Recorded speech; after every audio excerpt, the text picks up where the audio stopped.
4 this afternoon. The 53-year-old driver is facing careless driving and hit and run charges after she hit a car, drove off, then drove into the home on the 23rd 100 block of Grape Avenue.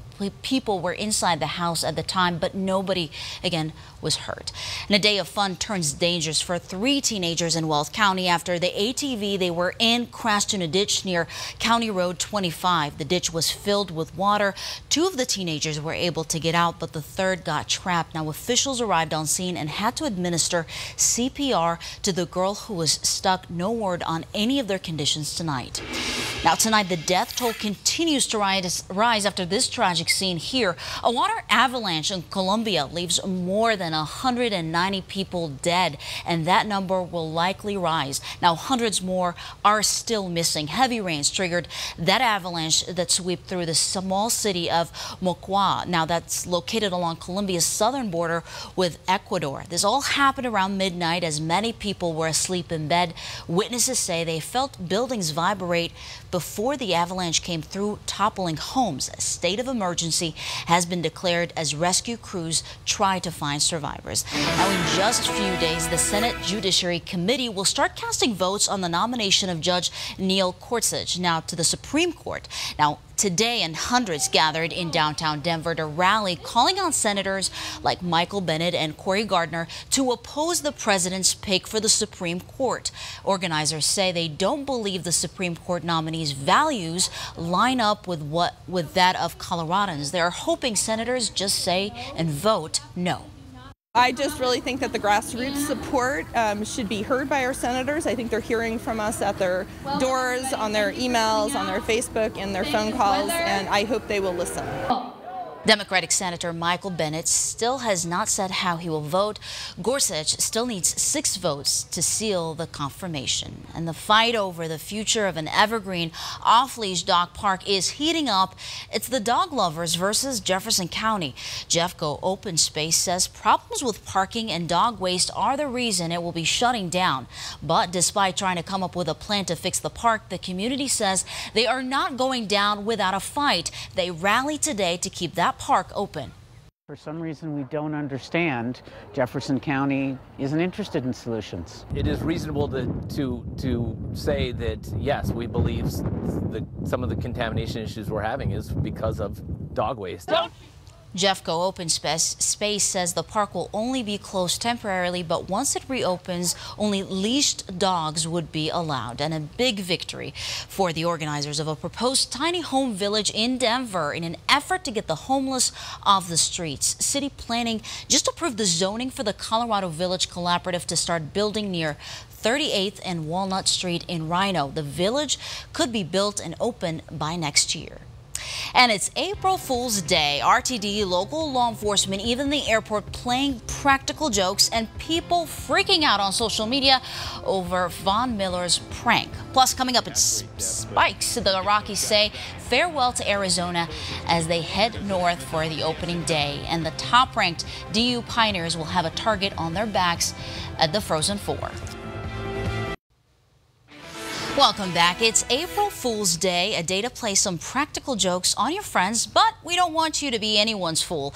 Law enforcement, RTD, and even the DIA caught us off guard today with some funny stories. And Broncos country freaking out on social media over this. Von Miller posted this picture online with the caption saying, quote, "It's been good, Broncos country, not by choice, but this is how the game goes," referring to, of course, being traded.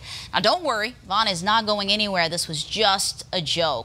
Then there is this. Fort Collins police trying to pull a fast one, releasing this video of their first feline unit, the first law enforcement officer in the nation who already made his first arrest. Felines also have a 37 quarter times better smell than humans do, which will help us in our drug interdiction and apprehension of drug dealers across the city. Officer Buttersworth, on his first day on patrol, actually arrested a cat burglar that was wanted for a string of burglaries throughout the city. Oh, they have jokes. Now, hats off to the Fort Collins Police Department on this April Fool's joke, and other law enforcement agencies are having fun with it. The Boulder County Sheriff's Office tweeted back at Fort Collins Police, congratulating them on their feline unit, and tweeted this out saying they had promoted their baby owl to sergeant. I like that the cat got a cat burglar. Yeah, that was good. Hey, I wanted to let you know that we have now come up as one of the least snowiest months here. I'm not sure what's going on there with that template thing showing up, but we have the least snowiest March showing up here in Colorado for this last month. We only had a trace of snowfall across the area over the month. So this is a look at Loveland Ski Area, and things have really been improving here in the last couple of hours. This is going to look a little bit better here. We only had a trace of snow at DIA, and that ties with 1995 and 2012 for the other least snowiest Marches and the lowest seasonal snow we've had since 1884. And by the way, in March, we should have already had 11 inches of snow, and we only had a trace. So unfortunately, we still have a lot of catching up to do. Now, our view outside looks wonderful here across the Denver area. We have 36 degrees downtown, 35 at DIA, and winds only about 9 miles an hour at this point. So it's going to be warmer tomorrow. Temperatures right around 60 degrees with sunny skies, and rain showing up on Monday. Another cold front headed this way, and another snowstorm predicted for Tuesday. So basically the same setup as what we just had in the last 24 hours. Now the track of this storm system is all important, but in the meantime, we'll have sunshine showing up tomorrow with highs right around 60 degrees. We'll have a quiet evening in store tonight as we've dried things out a little bit. High pressure settling in for the next 24 hours, and it'll be pretty quiet. Now, as you see here for our futurecast tomorrow in the morning, just some cloud cover across the eastern plains. Very quiet throughout the day. By 2 o'clock, we'll start to see an increase in moisture here for the northern and central mountains. So some light to moderate snowfall showing up there. And then this cold front comes in from the west and actually brings in more rain and snow here for all of Colorado. And we'll even have chances for snow here for the Front Range. I wanted to show you the futurecast for Monday. So this will be by noon, a few scattered showers down into the southwestern part of the state. It becomes more widespread about 3:30 in the afternoon. Rain and potentially snow showers toward Colorado Springs. But once we get into our rush hour time, some light rain showing up here for Denver. It changes over to snow once we get to Monday night and throughout Tuesday. Look at the coverage here with snowfall by 6 a.m. on Tuesday, and it continues throughout the day. The heaviest will be farther to the south as that low passes on by. Now, this is worst case scenario for the snowfall. If it hits right on the bullseye as this model is predicting, we could see 4 to 8 inches here from Denver up toward Fort Collins, higher amounts down toward Colorado Springs and into the mountains. Just wanted to throw that out there so you know potentially what's on the docket for Tuesday. 30 degrees tonight though, clearing skies, and into tomorrow we'll have highs around 60 with partly cloudy conditions. Tomorrow throughout the morning we'll have 30s and 40s, 11 a.m. 53 degrees, and tonight temperatures mostly in the 60s here, or temperatures for highs will be in the 60s tomorrow, as you see. 55 on Monday and 43 on Tuesday with snow. 40s, 50s, and 60s to end the week of this upcoming week. So one more storm to get out of the way here on this 7-day forecast, but like I said, we have some catching up to do. That's right. Well, thanks a lot, Stacy. Sure. SPX starts right now.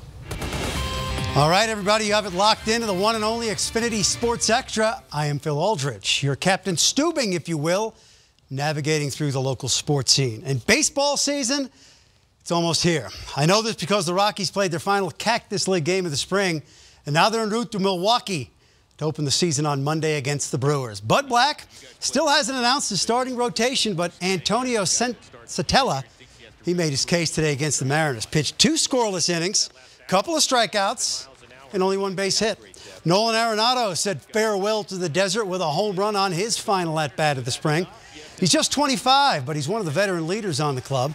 Rockies close out the spring with a tie for the second straight day, 1-1. So I ask you, Mr. Black, have you finalized your roster yet? We still have to do some roster moves, not only at the big league level, but, on our 40-man roster as it relates to guys in our system. So we're still working through a few things, but, Sensatella, you can speculate, might be that 4th game in Milwaukee. Already speculated. Skip. This is the 25th season of the Rockies baseball in Colorado. Only 1 World Series appearance. That was the magical season of 2007. And they never won a division title. Nolan Arenado and John Gray will be under a lot of pressure to push the Rockies into the playoffs in 2017. And both players say they've seen a difference in this team this spring. And the changes could lead to great things this season.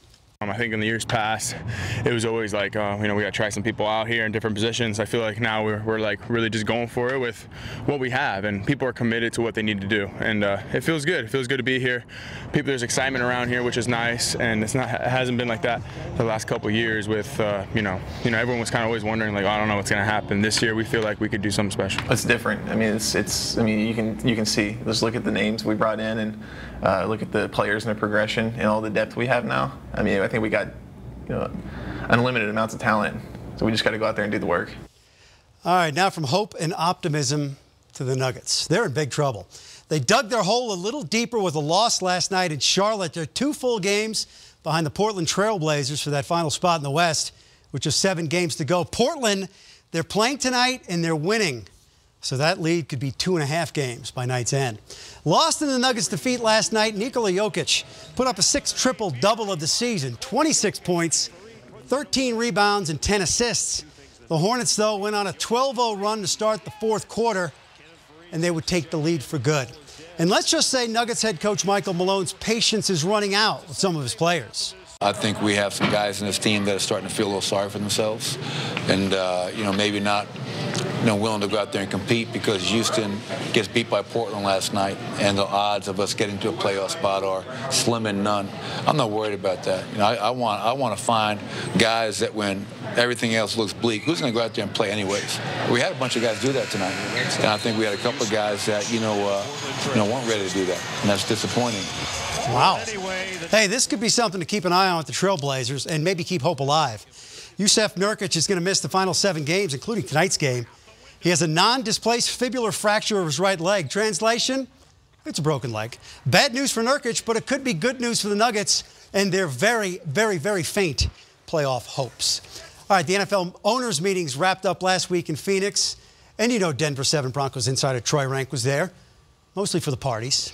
Oh, and he also got a one-on-one with the head coach, Vance Joseph. You've told me you didn't think the offense was perhaps as bad as people projected to be. Right. Where are you with that regarding the quarterbacks and obviously the speculation of one certain veteran that's out there? Well, the more I watch those 2 young kids, the more comfortable I get. Okay, the more time I spend around them, the more comfortable I get. Their teammates believe in them. Trevor is a bright guy. He plays the game the right way. Paxton's a first-round pick for a reason. He's a tall guy with a big arm. He can move, he can run, he can scramble, he can create plays with his legs. So, honestly, I'm in a good place with those 2 kids. The draft, you're going to be knee-deep, I imagine, when you get back from here. Yeah, sure. Do you enjoy that part as a head coach, diving into the draft and looking at the players? I do enjoy it. It's more work for me to watch every single player in the draft, but I enjoy the process, because now, or in a couple years of free agency, hey, these players come back to you. So you want to know the league. Even when you're playing against these guys, you watch them now. Okay, they don't change that much, from what they are now. So having knowledge of every player in the league is always critical. That's a natural catch.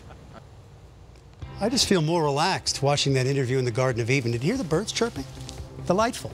We have a lot more to show you on this episode of Xfinity Sports Extra. Top-ranked DU Pioneers getting ready for the Frozen Four. We will have a report from Magnus Arena, and the national championship game is set. We'll show you how they got there next on Xfinity Sports Extra. Welcome back to Xfinity Sports Extra. South Carolina had a 2-point lead with under 7 minutes to play in the national semifinal. Could they hang on? No. Gonzaga would go on a 7-0 run, and the Zags, they would not look back. The Gamecocks' magical run is over, and Gonzaga is going to their first title game on Monday night. They weather the storm, 77-73. Oregon and North Carolina in the